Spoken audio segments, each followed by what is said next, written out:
Welcome to The Road Less Traveled with Tiffany Rosenbaum. This podcast is about sharing the success and failure of entrepreneurs. Join in and learn from others' mistakes so you don't have to go through the same hardships in business. Now let's welcome your host, business coach, real estate investor, and proud wife and mom, Tiffany Rosenbaum. Welcome to another episode of The Road Less Traveled. We are so excited to have both of you here, but I can't do your story justice because I read through it and I want you to go through it because your vision is bigger than a lot of people's vision. True facts. Like, I love it. So I want each of you to introduce yourself a little bit, tell you a backstory and how y'all kind of came together. Amazing. Okay. I'll start. Yeah. Yeah. So, Chris and I, let's see, to answer the first correct question, how we all got connected was there's a good friend of mine, Sean Bear, who at about a couple years ago, at one point in time, he was an agent with us. I don't know if he still is, but he moved up to Utah. I think he still is. 2 years ago. So he was a Perk Prop, and he has an incredible story. Started as a Police officer. Tempe Police. And found some inefficiencies in the way they process paperwork and decided to write his own software platform. So we From a police officer to software. Self-taught software engineer that ultimately created a platform called Bear Analytics that sold to LexisNexis and For a ton of money. And his top clients were Homeland Security, FBI, CIA. Yeah, dude, Government contracts. It was his software like caught terrorists. Wow. Yes, this guy is like dialed. So he was actually my ward, and got to know him. He was an agent with us. He started another company called Nuri, which originally was a CRM, and Chris was running Point on his CRM platform, which ultimately morphed into a events business. Yeah. So met Chris briefly like 2.5 years ago. It's like a foggy memory because it was in one of my extremely challenging times of entrepreneurship, which I will get to. So met him briefly 2.5 years ago, and then 5/23 last year, and I know that date specifically because my intuition kicked in about a week prior, and I literally had that date marked as a day that I would connect with somebody, didn't know who, but connect with somebody that was going to be able to take these wild visions that I've been having for these last couple of years, and the main core like driving force behind these visions is to evolve the transactional nature of real estate into spiritual, harmonic, and energetic connections, which is very powerful. I finally have been able to identify my why after 41 years on this earth, and after 2007 till now, whatever that is, 18 years of my entrepreneurship journey, and that's my why. So on that day, I had heard Chris's name kind of bounce around the office through a couple other team members, and anyways, when I met him, I was like, this dude, I don't know why or how, I actually took him aside in the Zen Den, which we showed you the Zen Den. Yes, which is amazing. This is a divine healing center, which is the first healing center that we've created. And again, intuitively, 2.5 years ago, actually right before meeting him, I had was still confused as to why I had just sunk a whole bunch of money into this warehouse in my office, but yet I knew I needed to do that. And ended up spending countless hours in that place healing myself first so that I could be able to recognize when a divine connection was in front of me. But how'd you decide to go into entrepreneurship? Because this is past the point of the struggle, it sounds like. When did you decide you wanted to be an entrepreneur? You know, that's been ingrained in me. So I'm a sixth generation Arizonan. My father is a entrepreneur. He's a developer, real estate developer, and deal guy from forever. Owned hotels and medical office buildings, and I grew up in that type of a environment. My grandfather's an entrepreneur. Like it's just been ingrained in me to be an entrepreneur. Did you really have much of an option, truthfully? I mean, sure. Yeah, I actually did. I did have an option, right? Yeah, a little bit of an option. I had an option. I came out of school with a construction management degree from BYU. Oh, wow. In 2007. right before the world was crashed, falling apart, come crumbling down. And yeah, I had an opportunity to go work for MR Tanner. Shout out to my man MR, dude, good dude. And he had he has one of a very large asphalt company. And I had an opportunity to go and work with him. It was between that and then coming down and working with my father, who was doing a custom townhome development. He's a visionary as well. He always kind of like sees into the future, and he's only done 2 residential developments in his life. The first one was the house and neighborhood I grew up in, and he wanted a lot, big lot with a gated community, which back then they didn't really exist. So he ended up bringing to life Park Avenue in the middle of the Groves off of... Park Avenue. Okay, I know where Park Avenue is. Yes, 100%. Yeah, so nice place. That was the first ever in the Southeast Valley gated community. Those didn't exist back then, and so he found this piece of lot. We were the first house, with the exception of the farmhouses in that whole square mile of, what is that, Val Vista to McKellup, or Val Vista to Brown, McKellups to Greenfield. That square mile, I grew up in the orange groves by myself, because when he brought that deal out of the ground right during the RTC days. No one knows what the RTC days are. My dad talks about them like no other, because that was the 1980s, dude, right into the 1990s that like completely just demolished as well. I have that ingrained in my soul as part of my healing journey, because while I didn't know the ins and outs of what was going on, I felt them. Yeah. As a little boy, as a little guy growing up. Sounds like we have a little bit of the same background. Yeah. That's interesting. So you became an entrepreneur, but before you met Chris, you had to have gone through, and I don't even know if I have the whole story, but what was the struggle you've gone through entrepreneurship, you had some type of struggle, and then decided to... Are you ready? It's a loaded question. So I know it's a loaded question. I want to make sure you're ready for the answer. I am ready, because the reason why I'm ready for it is because what I find is every single entrepreneur goes through something like this, but the problem is the people outside looking in say, it's easy for y'all. It's perfect for y'all. Y'all don't have to work hard. You can work 9 to 5 and still, make good money. Yeah. No one sees the true heartache that goes behind an entrepreneur. And so that's why the podcast exists, because I want people to really do see and us open and be really real and raw. Are you okay, Sharon? Oh, dude, 100%. I'm real and raw. That's my jam, right? Okay. So yeah. The reason why it's a loaded question is because it wasn't one incident, right? It's usually multiple. So, real quick summary rundown. 2007, get out of school, come down and work with my dad on this project called Clubhouse Village, which was at Alta Mesa. He was bringing this out of the ground right at the worst possible time, hindsight. And he, in the middle of that, realized that, oh wow, this is bad timing. But we full send, right? It was full send. I had committed to come down. I brought a good friend of mine down. We started a construction company called Encima. Encima means on top. Yeah. Encima Construction and Development. I like it. Had a vision for Encima Construction and Development. We came down, and right as we came down, the world was just unraveling. And so that was kind of the beginning stages of my, like, oh wow, what did we just get ourselves into? Fortunately, we had a project, which was this Clubhouse Village project, for like the first year and a half, to give us some level of consistent revenues, even though everybody else was shutting down. Like, there was no turning back.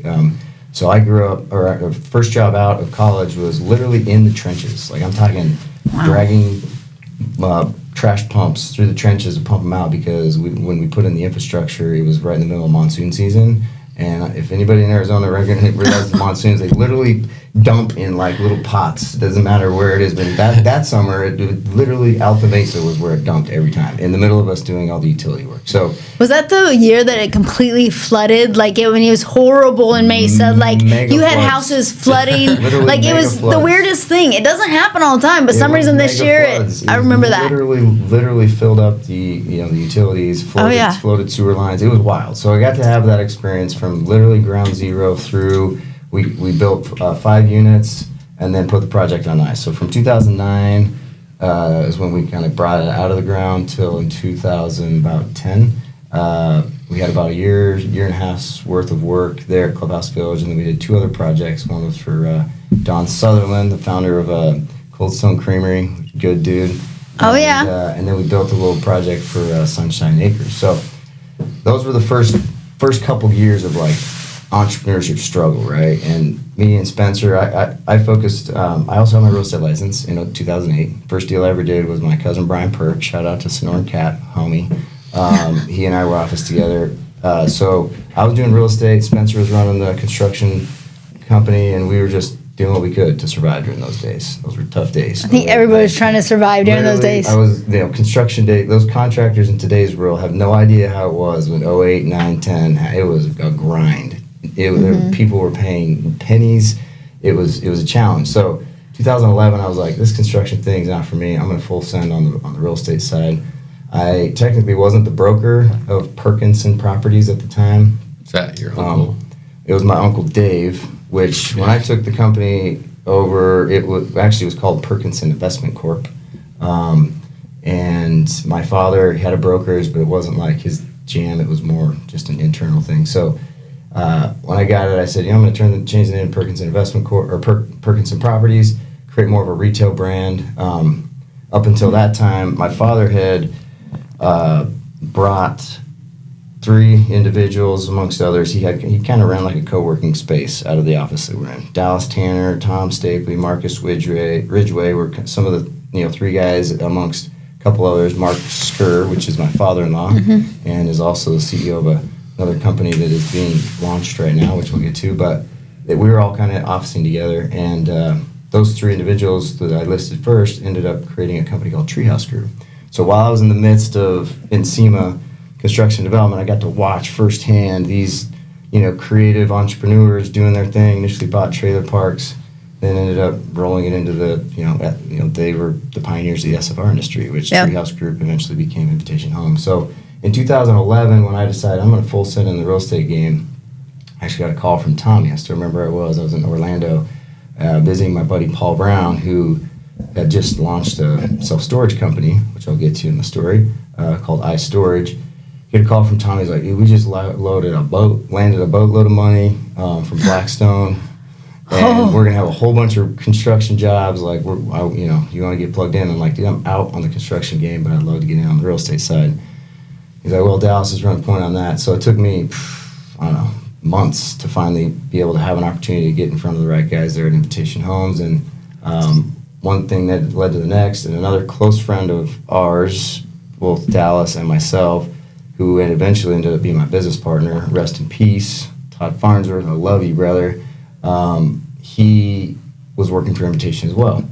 He opened the door for me to be able to have an opportunity to work with them. This was after, there's a lot of roller coasters between me, what I just said, and getting in the door with IH. And a lot of people are just like, oh yeah, you got in there just because you had relationships. I'm like, dude, it was a grind. You know how many no's you probably received before you got that? Nobody has any idea what it took to be able to have an opportunity, to be able to even source for those guys, which was an incredible opportunity. And my goal that year, that was the first year I full sent on the real estate side, was to do 40 or 50 real estate transactions. And I threw it all in and ended up hiring an assistant for the first time.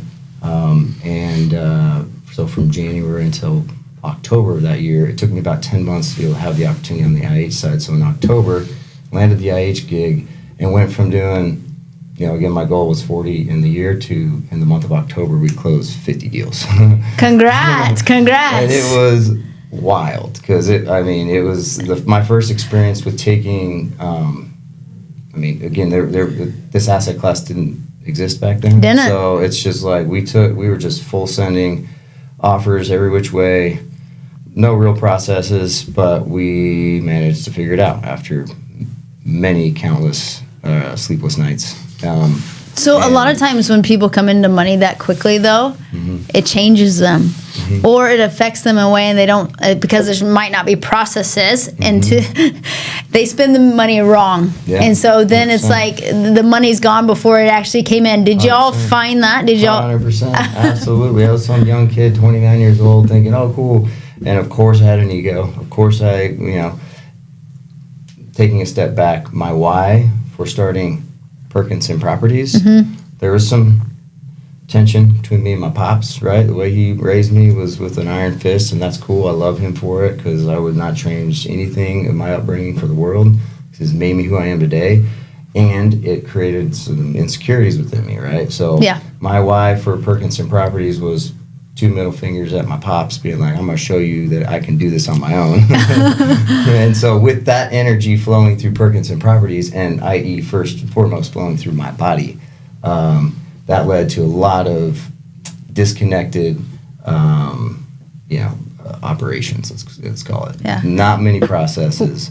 Money came and went really quick. 100%. So what year was that when you started Perkins? So I formally started the brokerage as the designated broker in 2011. 2011.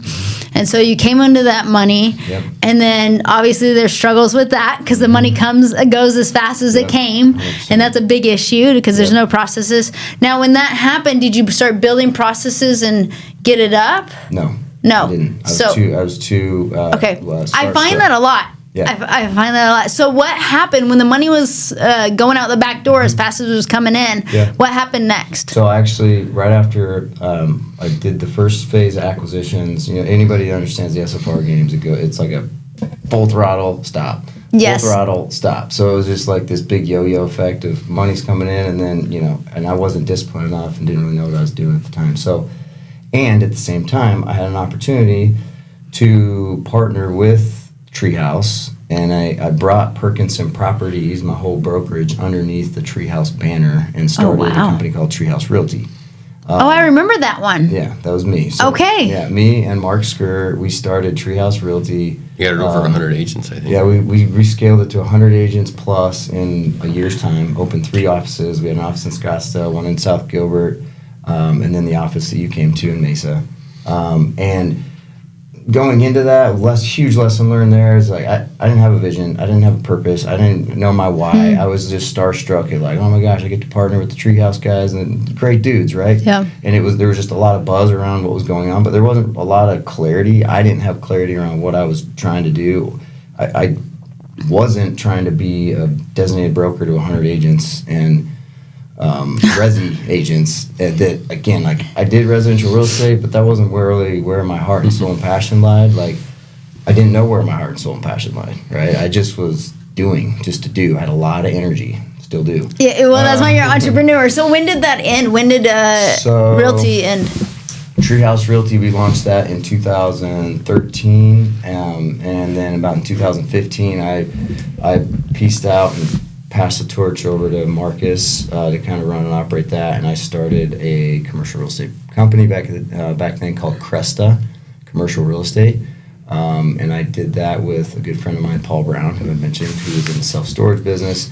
So what we did on the residential side, off-market wholesale deals, where we found the success in the IH days, because that was highly competitive, was direct to seller, right? Dialing direct to sellers, creating off-market opportunities. So I applied those same techniques to a company called Cresta Commercial Real Estate, where we had a company called Pocket Self Storage, which was an off-market self-storage platform. Yeah. My boy Paul Schween, if you're watching this, shout out to you. He was a friggin' hammer on the phones, and I was, the closer, so to say. And so we did that for about a year and a half.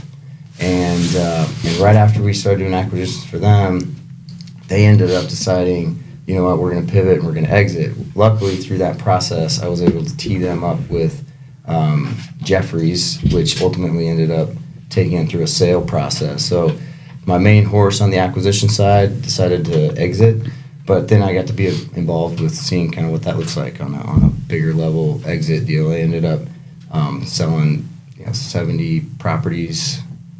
Remember earlier I told you I took the phone call in Paul Brown's house from Tommy.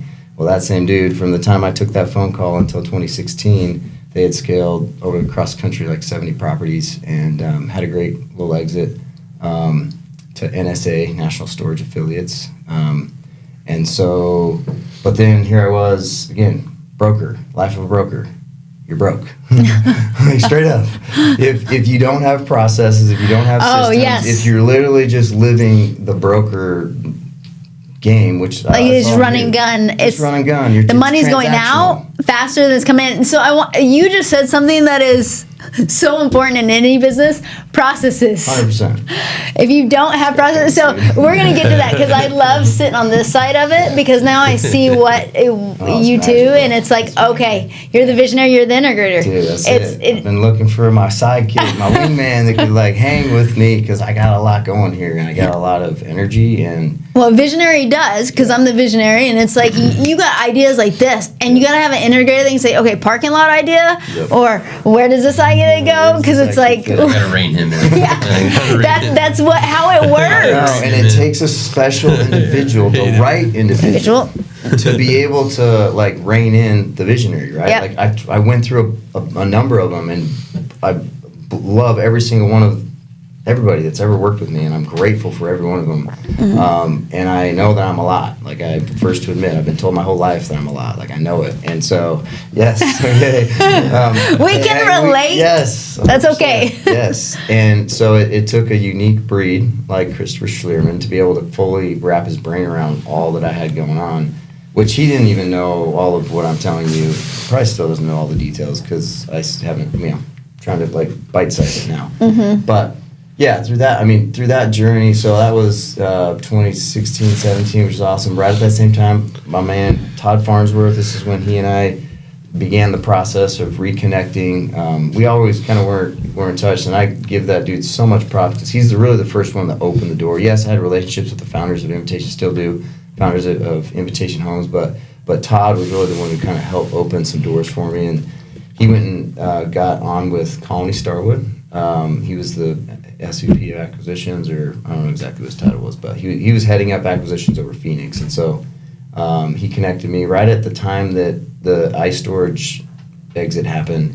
He said, hey man, we're wanting to deploy capital in Phoenix again. So I was like, all right, I'll get back in the SFR game. And that was 2017, and really kind of beginning stages of the build for rent movement. So I was able to connect with a good friend of mine, Darren Lane. I had a company called La Vida Homes at that time. It's now called Newport Homes. And, connected with him and started turning on the SFR machine again. And we did some of those first few build for rent deals here in the Valley. And then right at the same time, the Christopher Todd communities all, blew out of the ground. And so from what would that have been, 17, 18-ish time frame, we were doing that with Colony. And then Colony and IH merged. So it's like, yeah, ramp up, and then okay, dang it. So that merger created a pivot to where our, we were their, I don't remember what they call us, but their, partner, their broker partner in Phoenix. And when that merger happened, IH stepped in, and so that merger or that partnership went away. So at that time, Todd left Colony, and he and I started a company called RealSense. RS Real Estate or Residential, along with Lane Peterson and Steve Peterson. You know Lane? Yeah, I know Lane. Homie. In 2010, man, we would buy so many properties off the auction block from him. Yes. So he and Steve were jamming yes, together. I know Lane so well. You'd think they're family. They are family members. Of course, they're pretty much family. They are not. It's weird. I'm like, wait, what? You're not. Steve would always be like, "Is this your son?" He's like, "Yeah, sure, it's my son." So you did multiple things. Where did it come a full head stop where you're like, I need healing? Because just by going through this story, and we're going to get to y'all's, but like entrepreneurship, you hit roadblocks, and 9 times out of 10, it's like, fall down, get back up, fall down, get back up. And like you're talking about your story, but like when did you go, dude, I need healing. I need to fix this? That's a great question. And it was a forced thing because I am hard-headed, and as you can tell, headstrong, most visionaries are. I'm just like plowed forward for a long time. Most of the time, I would say. See, I like the honesty's coming out. 100%. Most of the time, we don't actually choose when the reset happens. Yeah. That's so true. Somebody's like, you're done. That's so true. To answer your question directly, when Todd and I partnered up, he had the vision at the time. I'm gonna go let's go raise capital, go do a fix and flip fund. And honestly, the first words that came out of my mouth, pardon my French, real talk, authentic, I'm like, that's a fucking terrible idea. That's what I said. When he said that, that's what I said. And yet, here I am, 2 days later, somehow getting excited about the fact that, we're going to go raise capital, we're going to go do a fix and flip strategy. We identified Houston because it was right at that time. I was actually in Houston to go see if we were going to do like an SFR fund, and that was a high yielding market. And then ultimately we decided, well, we'll just go do like a short hold with, plan B, we'll hold them, or, if we have to. And that was 2018, and this was the beginning of me hitting my rock bottom before COVID. We went out, deployed $15 million, bought 21 houses out there, 22.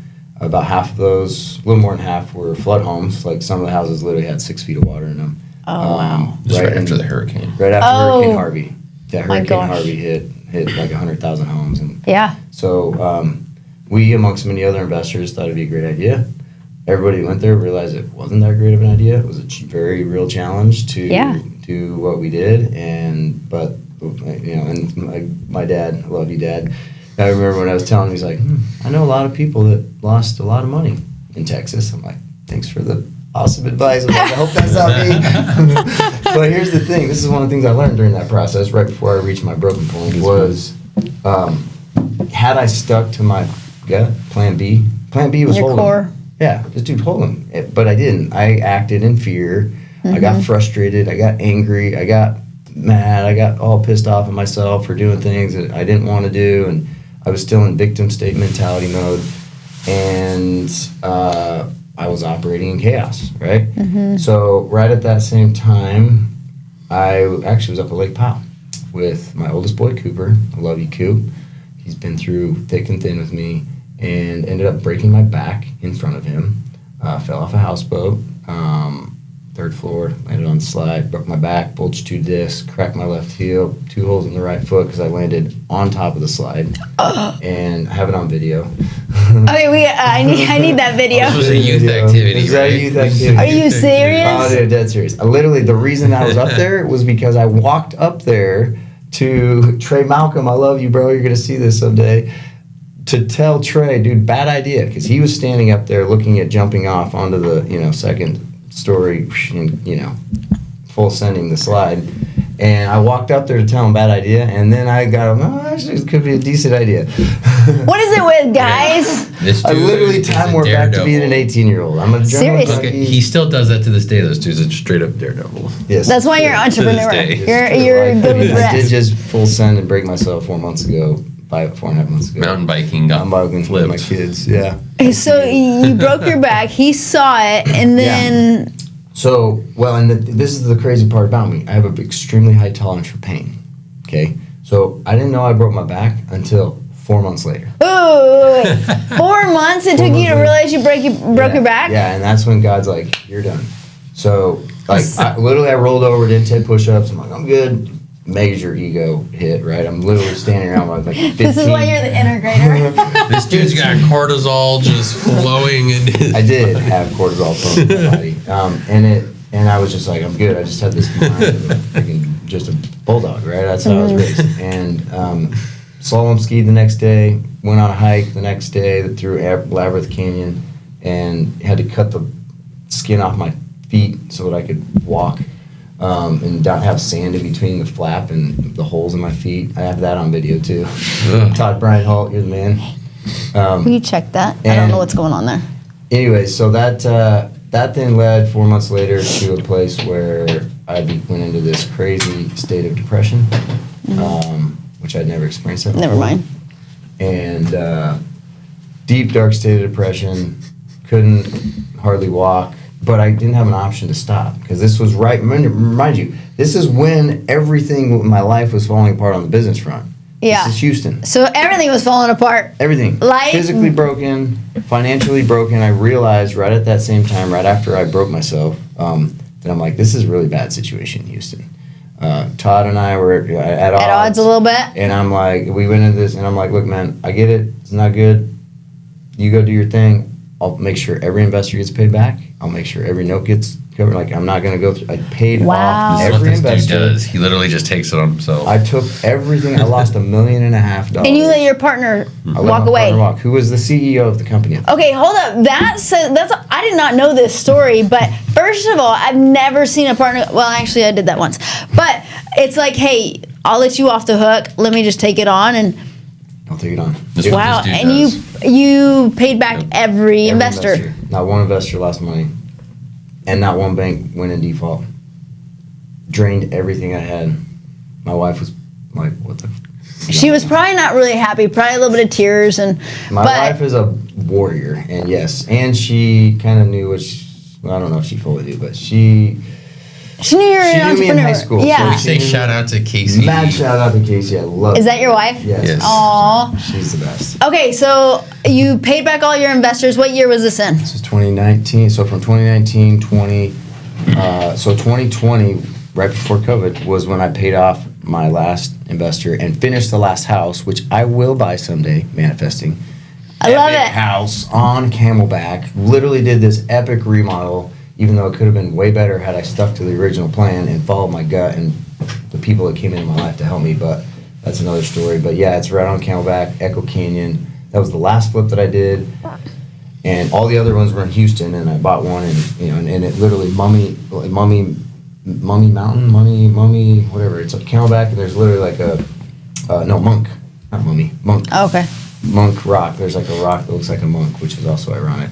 Is Epic House, and that was when I paid off my last investor, made everything whole, and started over, ground zero.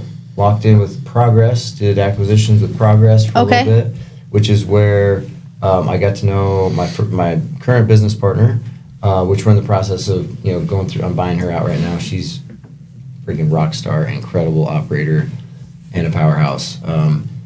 Shout out to Chantel Davis. She's dope. And but that's when she started coming in with Progress Residential, and we were like, all right, cool, let's go. And then COVID. And then COVID hit, and then everything. So you said something multiple times that I want our viewers to hear. It sounds like every time you didn't listen to your gut, you kind of regret that. Because you said, I should have gone with my core. I should have gone with my core. And what is interesting is how many times do we know what we need to do, but it's the hard decision. And it's the hard conversation we have to have to be able to go with our gut. Yes. Like it's even the remodel that you did that you wish you would have stuck to your core. 100%. It would have been a hard conversation, but you would have gone with every partnership. 9 times out of 10, it's a hard conversation. 100%. So now I want to move forward to y'all, because just sitting here, I can tell you got an integrator, you got a visionary, and he's got. It really is. It's a beautiful thing. And as we go through that, I love that you brought up the gut. Yes. Because broken, first thing I went to was healing my gut. Which is important. Like I shout out to Sherry Goodman. She's amazing. She's in my ward and is a naturopath. And she and her presence in my ward was what put me to a place. I got to figure out how to heal my gut, which I then started listening to different podcasts, trying to understand the gut-brain connection. And breath work. Oh was where this all came in, which ultimately is what attracted this freaking dude into my life, who from 2020 until 2024 when we met, we both have gone through some gnarly things, continue to go through, ego checks and stumbling and testing and trying and, not operating in our best selves. And well, entrepreneurship will be the biggest ego check. No, let's be honest. It's the greatest test. It's like the greatest, because once you get your ego, you're like, oh, I'm good. It will knock you down on your face, and you will be flat for a little bit. No question. Ego cannot exist if you want to operate in the flow. 100%. And changing from letting this control you to this control you is huge. Yes. Oh, it is. Because it's really huge. People realize like basic stuff like serotonin is found in the gut, and it can only get up to the brain when you release the vagus nerve through breath. Breath work's huge. Like if I start feeling anxiety or anxious, or like if something's going wrong and I have a big old list to get done, I'm like, all right, I got to center. So like even this weekend, because I've been working all weekend, it's been because we're trying to close on a deal. I was like, I remembered you, and I was like, okay, I got to do breath work. So I was like, I'm going to sit and I'm going to do breath work. And it centers you in a way that nothing else does. Like my husband's like, let's go get a massage. And I'm like, yeah, let's go get a massage. But I get out of the massage and it's not the same as breath work. Breath work completely completely centers you. So I love that. What do you think this breath work, this healing, was able to do for you to be able to prepare you for this partnership? Well, it reset the energy in my body, which it will do the same thing for everybody, because I was operating my entire existence in fight, flight, fear, stress, anxiety mode. That's how I was programmed. That's the situation I was born into. Then it's not just me. Our society is born into it. I'm not talking just specifically my family. Yes, my family, the religion I was raised in, the circumstances of life in general. Like, dude, it's just we were raised to be warriors and raised to just your emotions don't really matter. It's just like, just do it because I told you to do it and don't ask questions. Which that tension programs you in fight, flight, fear, stress, anxiety. Cortisol and insulin are pumping through your system. You're stuck in the lower energy centers. When I found breath, and I'm talking, the breath work is a buzzword people talk about all the time, but it's a specific breath. Yes, 100%. It's the diaphragmatic breathing techniques. When I started understanding and recognizing that the foundation of my body is my diaphragm, and it runs from my pelvic floor to my underside of the rib cage, and as I expand my rib cage and contract, that motion, continuous motion, this isn't like, oh yeah, I do breath work. No, I breathe now with my diaphragm. Yeah. Because that's how we're designed to breathe. 100%. That is what reset the energy in the body and allowed me to experience the full spectrum from the crown to the root of the body and move blood flow up and down, and is what converted me into a magnetic energy field, and it will do the same for everybody that chooses. Shout out to my man Joe Dispenza, love you bro, for teaching this. And there's an amazing talk from President Nelson in April 2019 Shout out to President Nelson, where he taught us the true essence of repentance. That it's the term metanoia, which is Greek.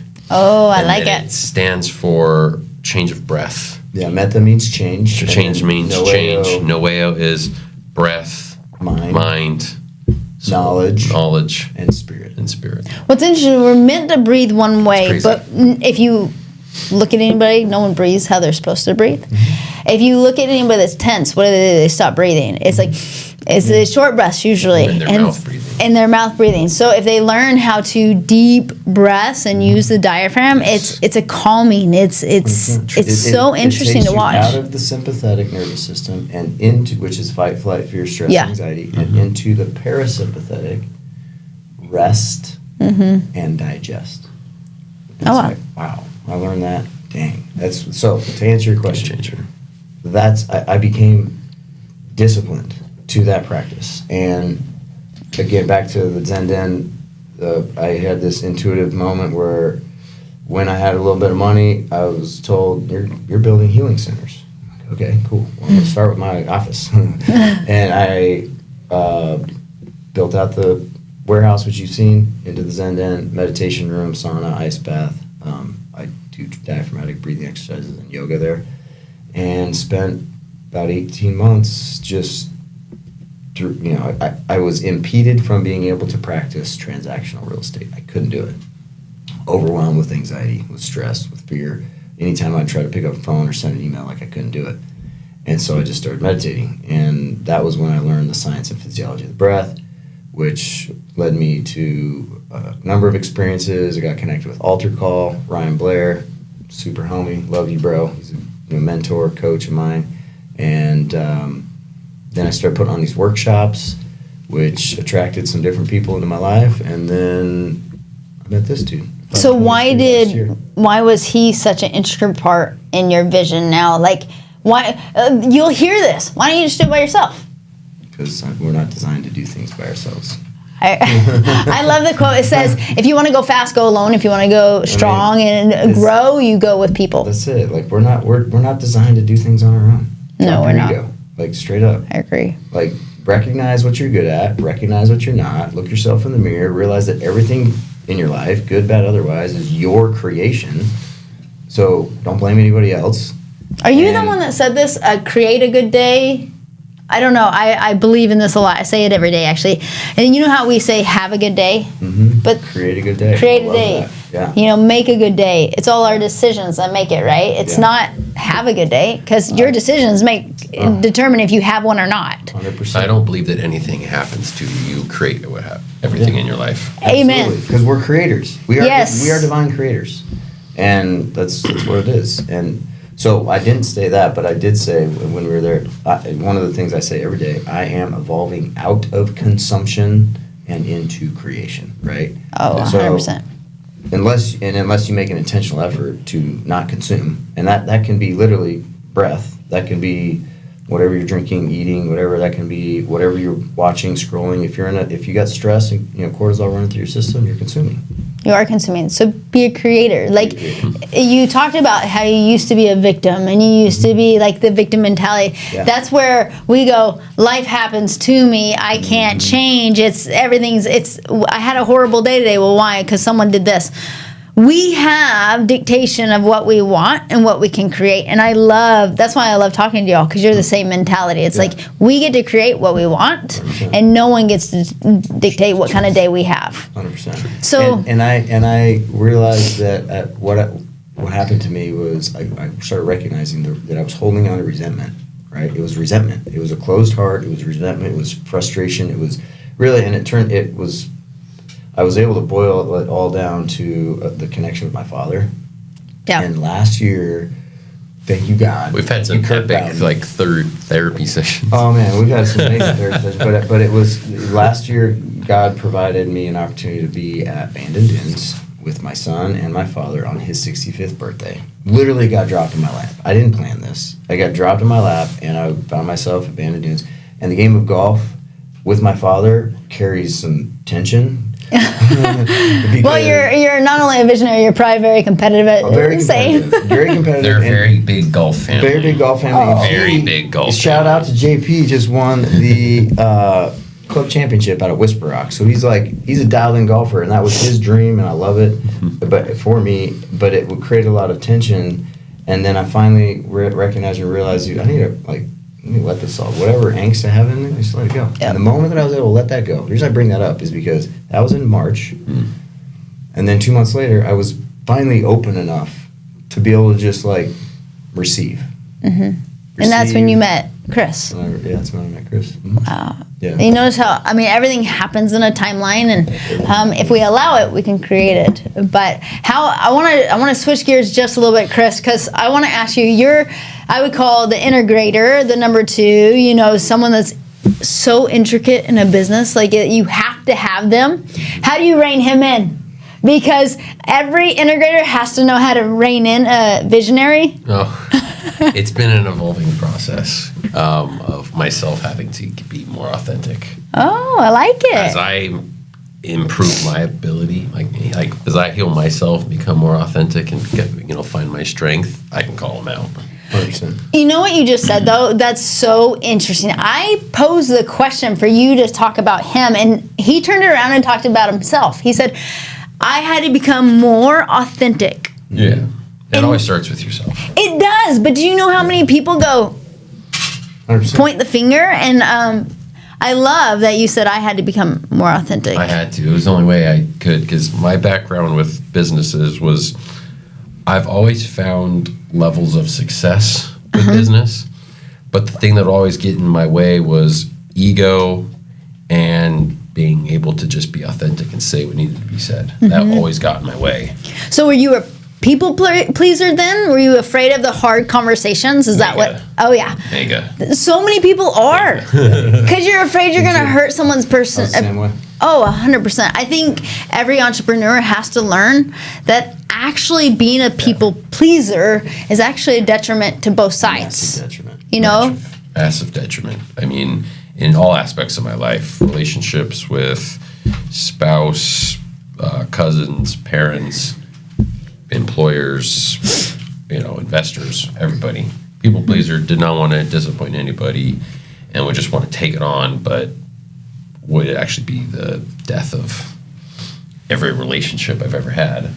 It's the death of creation too, right? And then going through that process of actually healing that myself and finding my voice, it's given me the ability to be able to when he goes off and goes a million miles an hour and is he'll have these moments where he's like, all right, we got to do this deal. We got to do this deal. We got to talk this. We got to do this. And I'm literally looking at this dude like, what is wrong with you, dude? Squirrel. You literally just talked about 30 deals and you basically gave a timeline of 2 weeks. That's some shit. No, we're not doing that. Visionaries don't have realistic expectations 9 times out of 10. We're like, couldn't it be done yesterday? Like, why not? Yeah. Like, what's funny is you talk about it like this, and my number 2, we'll go into a meeting room, and it's like we argue a little bit. I'm like, no, I want it done today. He's like, do you want it done right, or do you want it done today? Those are 2 different decisions. Yes. And I'm like, no, I want it done today, and I want it done right. He's like, not happening. Yeah. And so I've had to learn as a visionary of what timeline can you give me? Yeah. And then sometimes his timeline's not where I want it, so I'm like, move it up at least a little bit. Let's come in the middle. So I speed him up. He slows me down. It's interesting. Oh, we have that back and forth. 100%. So do you have a parking lot for him? Like a parking lot? So I've learned for us, explain, what do you mean by because that? a visionary will come with a million ideas, just like you said. Yeah. 30 deals in about 2 weeks. You're like, oh hell no. So we have a parking lot. Jonathan, one of my guys, he'll go, parking lot. They've learned with me. Okay, this one's a parking lot for a month, and then we can do this. Oh, and that, yes, you know, okay, yes, like, hey, yes. this is a parking lot. Let's come back to it in a month so we can really do these things. Because visionaries will turn the sailboat so fast, we'll capsize 9 times out of 10. That's, you know, you need someone that does processes and all that. I guess the skill I've done is just, I'm just going to own it. I'm authentic myself. I'm one of the most organized people you're going to ever meet. That, you know, that is and it's the only way I'm able to keep him in check. Yeah. And I've had to like really like own it and lean into, God gave me a superpower of organization. So that's amazing though. He can dump on me stuff and I can just be like, slide everything into the pocket and I don't get stressed. But that's a superpower. It is a superpower. Like, that is. And his visionary is a superpower. And not everybody should be the same. That's why, have you read Attraction? Yes. Okay. Yes. So, like, I love Traction. Yes. I do. Or in the EOS Life or the Entrepreneurial Leap and all those. Yeah. Yes. Like, they're so good because you have to have both. Yes. And you can't just, if you were both visionaries, could you imagine? Or if you were both integrators, could you imagine? Nothing would ever happen with just you got to have both. And I've had to accept that role because when I first started my career, I took the route of trying to be the founder myself. Founder visionary in the beginning. And I did not find the most success because I have enough of a visionary mindset that I was like, oh, I knew what needed to get done. But at the same time, I lacked some of the see the future parts that he does have that ability to see. And, you know, it's just accepting our roles. You know, I was like, I'm LeBron early in my career. And now I've had to realize I'm like, no, I'm more like Kyrie. Okay. And he's LeBron. But, you know, without Kyrie or without the team behind, there is no LeBron. I mean, people say all the time, oh, LeBron, he could, like, win the champion. No, he can't. He can't win it by himself. Oh, he never has. It is always a team. And when people understand that and to stick into their lanes, then it's amazing to watch. Yep. Because I always say, behind every visionary, there's a team that makes it go. There's a team that's the rocket fuel behind the business. Yeah. It's so incredibly important. Yeah. Well, and on that note, something I just, the vision that I had as you're saying that is when the visionary, speaking from personal experience, has not the right mindset and energy radiating from the rocket, so to say, and it doesn't know what direction it's going. Energy is just spewing all over the place because there's chaotic energy and not clarity, and there's not a vision, there's not a purpose, there's not a focus. Then it's a wild ride for everybody in their life. And a huge shout out to Vanessa Bird, who's been by my side 10 years and has been through that the entire time, all the while cleaning up my messes, and the countless others that have done that. And so it really does. It starts with the visionary getting good with who they are. And I think a lot of times visionaries, because we have ADHD by default, that's how it is. I don't know, I haven't found a visionary in my life ever that doesn't have ADHD. I think they all have it a little bit. I do. It's a thing in society that's kind of like shunned and like, whoa, dude, you're alive. I just sent you a clip the other day on ADHD. Yes, like yesterday. 100%. I think it's a superpower. That's my opinion. It is a superpower. But the problem is it has to be controlled, right? Yes. It has to be reined in. And visionaries have to recognize that they have a superpower, as opposed to, oh my gosh, I'm listening to all the people that have told them they're too much, listening to all the people pleasing, that you're just trying to be there for everybody and not have enemies. It's like, dude, just be you, right? But in order to be you got to learn how to slow the mechanism down that's racing 50,000 miles a minute, especially when you got a bunch of cortisol and insulin running through your system. And a lot of times it's a number 2 that goes, hey, would you slow down for a second so we can really organize this? Because visionaries just go, but they don't always put the plan in place. They can see the plan, but they don't put it in place and want to do it No. But you know what? When you said that, you really made me go back into my life. Is we have to align and be able to envision. And we have to align with ourselves. Like, I was brought up in a home, and they support me a lot now, but I was brought up in a home where it was taught that a woman stays home. A woman is supposed to take care of the kids. And even growing up, not in my own family, but in religious aspects, I would hear, oh, you can't have a relationship with your child if you work or whatever. And I was always hearing things, and I always took that in until about 5 years ago. And I had let the company kind of just stale. And I'm like, and I sat down and I said, what do I really want? And, when we were talking on our podcast, a lot of people can't really answer that question. I think that's so incredibly important. The day that I was able to really answer that question was the day that changed. And I'm like, oh, hell, we're going to move. We're going to go. We can all do it. You can have everything. You just have to. There are no limits that we don't put in our own way. That's a really sensitive topic in the church that we all grew up in. Yep. The concept. I was not trying to put a church on it, but it is. It's a very. We all grew up in the same culture, and that's very big. I'm very impressed by your entire story when you came on our show, and just seeing how authentic you've been with your life. It took me a long time. We're talking about authenticity here, and it took me a long time because I was a people pleaser, and when you're a people pleaser, you're like, I'm going to be judged, or I'm doing something wrong, or I can't be authentic, or I can't be myself because I'm a lot, right? Yeah. Oh. Yeah. Or feeling like you're a lot when you're actually not a lot. Oh, I'm a lot, but I'm okay with that. You just are, though. It's not you really might be a lot to somebody else, but you are you. That's the point. Your authentic self is exactly what your authentic self is designed to be. Exactly. But isn't that amazing? That's why when you finally came into the seat where you're like, I'm organized, and that's my superpower. All of a sudden, you can rein him in, and then you're a superpower together. Yeah. And not just one superpower, but now you're a badass, real big superpower because you got two people aligning, going the same direction. Because you talked about chaos, and so many times companies don't align. And when you have different people rowing different directions, you're not going anywhere. No. Yeah. No, you're stuck. You're spinning in circles. Yeah. We don't spin circles anymore because we're on the same track. We've learned how to align. But again, that alignment and grounding. Yes. You got to be grounded and aligned, right? I've learned that you got to know how to be grounded and aligned. But that alignment, when it is, you have to do it first. So when you personally are aligned first, that's what allows others to come into your life that are aligned, that will counterbalance, that will support and uplift. Because at the end of the day, it's my belief that we are all here on this planet for a divine purpose, and we all individually have our own unique talents and skill sets to accomplish one thing, and it's to help liberate the captives of our society that are stuck in these mindsets, and it's to help elevate those around us to help them feel one thing that we're all searching for. It's called love.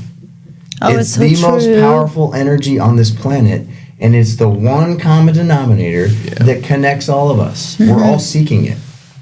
That's what we're seeking. The reason why we have egos, the reason why we put up walls, the reason why we do other things is because of whatever we experienced in our life growing up that made us not feel love. And so we put up all these walls and barriers around us. So the moment we recognize and realize that hey, okay, I got to do the work first and foremost here, inward, because everything on the physical manifests itself before the physical on the spiritual. But no, that's true. And what you said is what I love you said is you have to start here.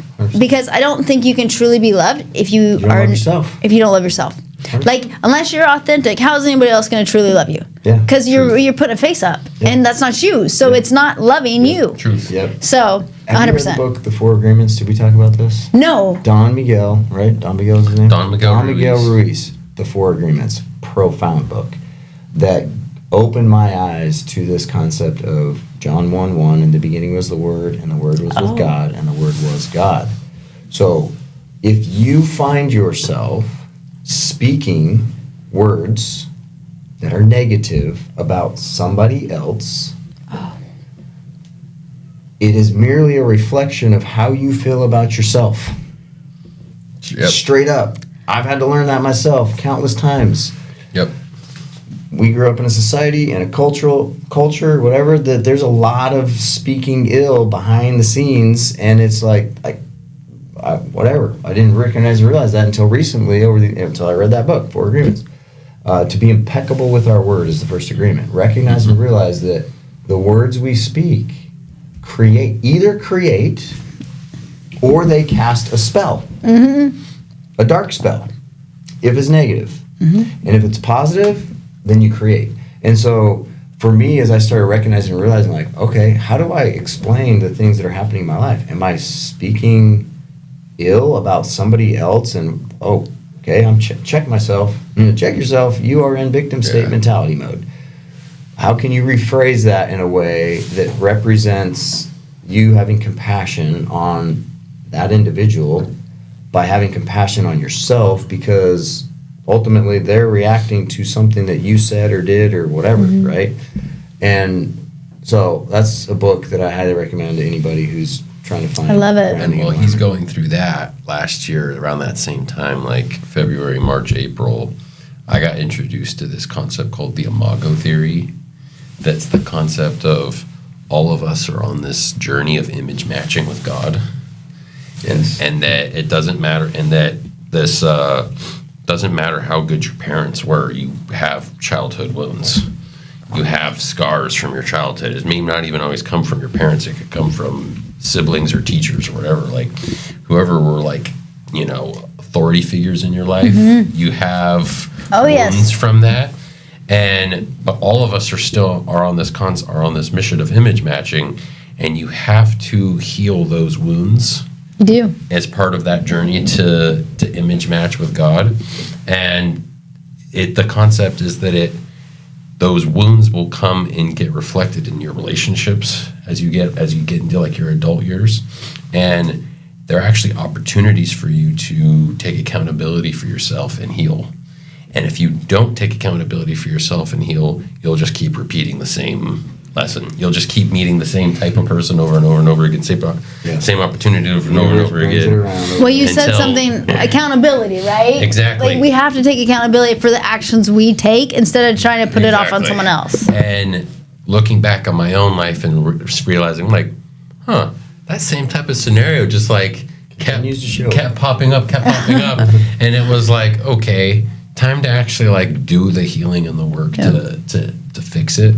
And as I do that, that's what kind of prepared me for this dude, because it was like, okay, as I heal myself to then image match closer with God, then you're actually ready to ascend to the next, I guess, the next level, like almost like a video game where it's like you have to be prepared to ascend to that next level, right? And then I read the Four Agreements as well and started reading some of these books. A full Surrender Experiment, which just about done with that one. That thing is amazing, right? Amazing. No, it is. Accountability and everything you're talking about is so incredibly important, and I think that's the start of being able to be a good entrepreneur. But I'm sad we are going to have to wrap up here. I got to be respectful of your time, but I do have 3 quick questions. Say the fastest thing that comes to your mind. What's the worst advice you've ever received in entrepreneurship? Wow. The worst advice I've ever received in entrepreneurship. I've heard go raise capital from a venture capital firm. Okay. That was like going down the institutional train.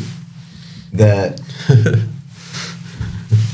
I don't even know if this was, the whole theory of, I don't even know if it was advice directly from somebody, but the whole concept of just like it's a numbers game, right? Just smile and dial and hammer, and it would be in the resi game of just like peppering people over and over and over, and just scatter it. The concept of just transactions, just pushing yourself on people as opposed to allowing it to come to you. Oh, I love it. What is the best advice you've ever received? Build real connections and relationships with people. Ooh, I like that one. Put that in front of the actual business. Yeah, slow down. Be intentional. All right. If you had one good advice for our viewers and our listeners, what's the best book that you would tell them, hey, this book is going to change your life. This is going to help you in entrepreneurship. Clates. What book would it be? It's the book I'm reading right now. What is it? And it's called Conquer the Chaos. Conquer the Chaos. By Okay. my man, Clay Mask, who I had the blessing and privilege and opportunity to live, still do, very close to him and be in his midst and in his presence as he's gone through some really amazing experiences and challenging. Founder of Infusionsoft. Which is one of the biggest CRM companies for small business owners. Yeah. That recently changed the name to Keep, and then just recently exited. And he wrote that book 16 years ago with his co-founder, and then released another edition recently that is amazing. So, Conquer the Chaos. I like it. I'm going to have to read that one. I have not read that one. It's a good one. What about you, Chris? Nail it and scale it. Paul Ostrom. Nail it. My number 2 to this guy. Scale it. Paul Ostrom is a homie bro, and he was one of the founders of Ancestry.com. Oh, okay. He's now at like Tech Buzz and Silicon Slopes, and he like wrote the angel checks to really created the Utah business scene. All of those businesses came from him, and his concept of nail and scale it. If you're a founder, you need to understand that concept. Oh, I totally agree. Yeah. Now, where can our viewers and listeners find you? Where can they find you, connect with you? What's the best way? C2A Instagram page and the C2A.com. C2A Instagram and then C2A.com. Yeah. C2A stands for Consciously Connected. That's what we do. Is we consciously connect with people and highlight authenticity. Awesome. Thank you so much for coming on today. Thank you. I appreciate it. Thank you. You're awesome. Awesome. TikTok viewers, you got to see these guys. They are awesome. Do not go connect with them. Thanks for tuning in today to The Road Less Traveled. If you're organizing an event, workshop, or simply planning something exciting and would like to have Tiffany Rosenbaum join you or want to have her on your podcast, visit TiffanyMRosenbaum.com and click on Book Tiffany to get started.